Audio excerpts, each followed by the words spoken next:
Such a busy time in the world of Notre Dame football recruiting. Hard to just go with 5 things that we learned about Notre Dame football recruiting in the month of February.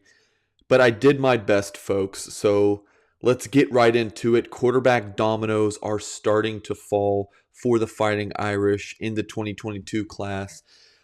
As I've said many times on these YouTube shows, guys, Notre Dame offered Steve Angeli and Gavin Wimsatt, pair of 4-star prospects, back in August of 2020. Both prospects are still on the board as potential commits for the Irish in this class.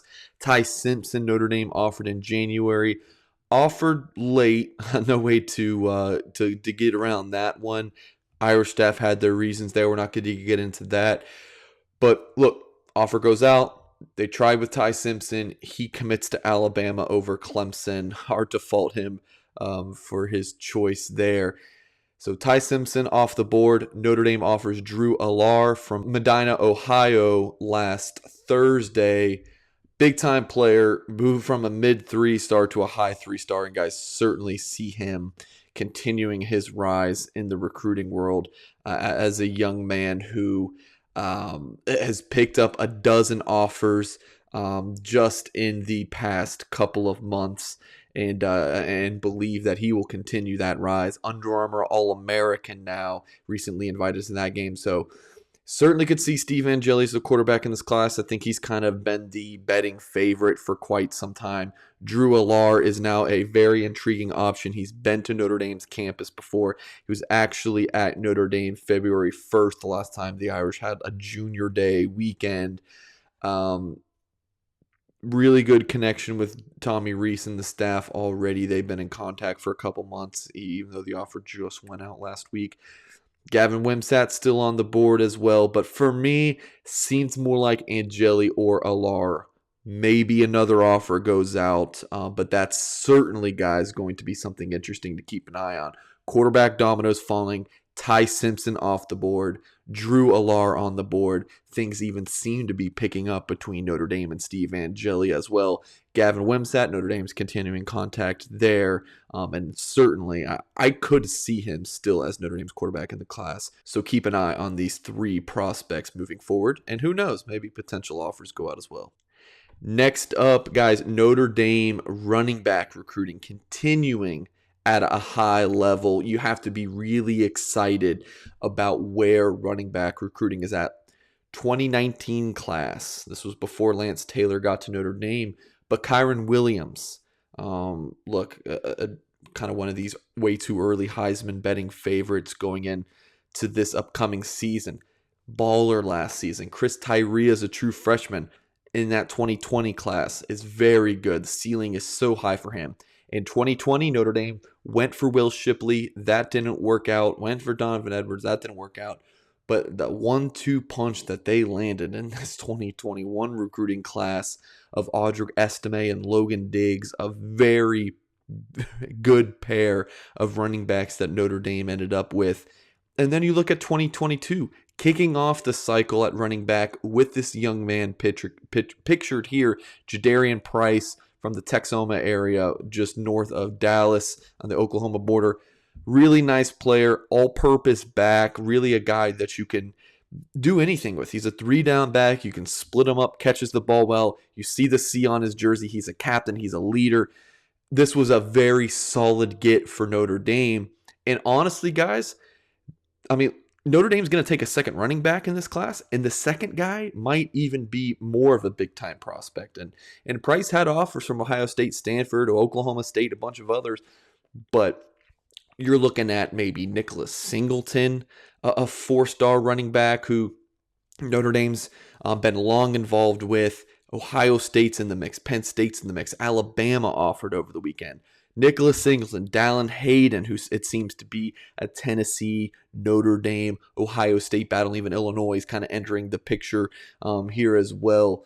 Jabran Payne put Notre Dame in his top 5 here recently. Damari Alston, I'll have articles at blueandgold.com in the next week because I went to go see him in the Atlanta area. Running back recruiting continuing at a high level. If you're an Irish fan looking at running back recruiting, you've got to be excited about the direction here. Guys, like I said, it's hard to just pick 5 things, and there's a lot going on the defensive side of the ball with recruiting.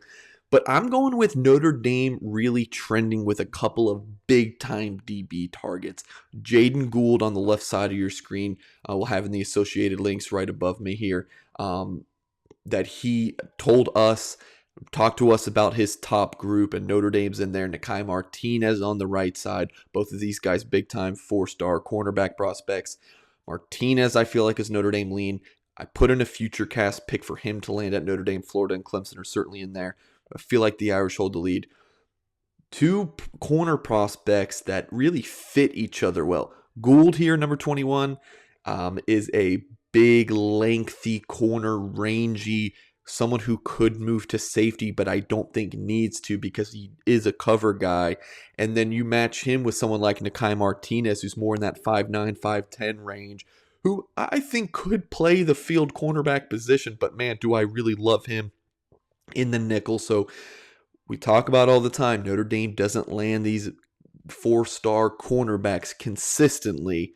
Jaden Gould, Nakai Martinez would be a solid start to Notre Dame's 2022 defensive back class if Marcus Freeman, Mike Mickens, and co. are able to get them on board. Another interesting development became more public that Notre Dame is pushing for Penn State wide receiver commit Kaden Saunders.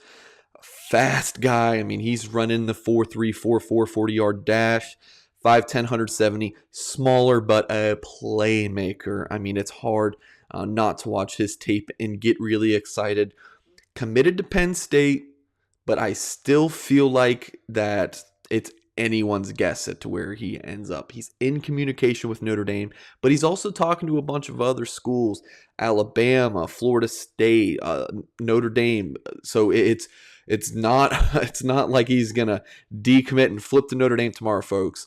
If he does decommit from Penn State, it's going to be an absolute battle for Kaden Saunders.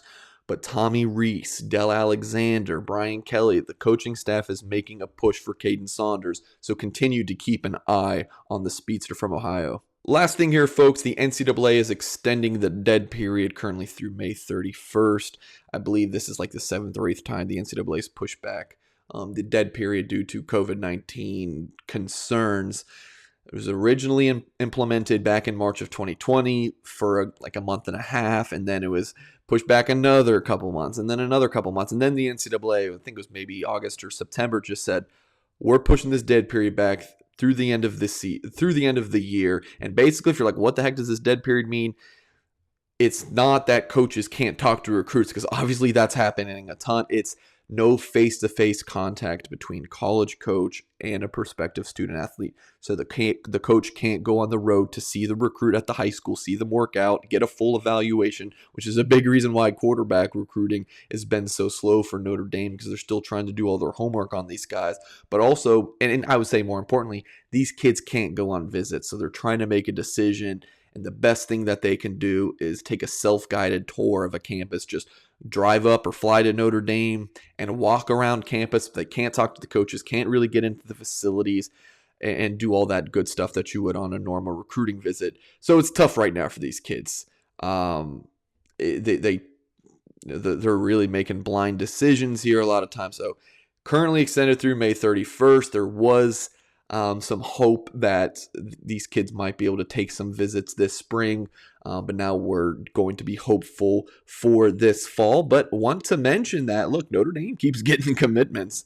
Obviously, all 7 of these commitments for Notre Dame have come during this dead period. Back for July 25th, Joey Tenona, to February 21st with Jadarian Price. So 2 new commitments for Notre Dame in February, Jadarian Price and Aiden Gobira. A solid start to the 2022 class for the Fighting Irish. But despite this dead period, Notre Dame is continuing to land prospects. And 3 of these guys have never even stepped foot on campus. Jadarian Price was going to visit in February, but weather concerns halted that. Gobira was able to visit campus. He took a self-guided tour. Ford hasn't been to campus. Ty Chan hasn't been to campus. Notre Dame's first 3 recruits have been able to do self-guided tour stuff. But, it's just a tough thing for these kids to commit without seeing the school, but Notre Dame has still been able to get new commitments. Thanks for watching this video. Please hit the thumbs up and subscribe to our channel for more content. Ring the bell so you don't miss any future videos as well.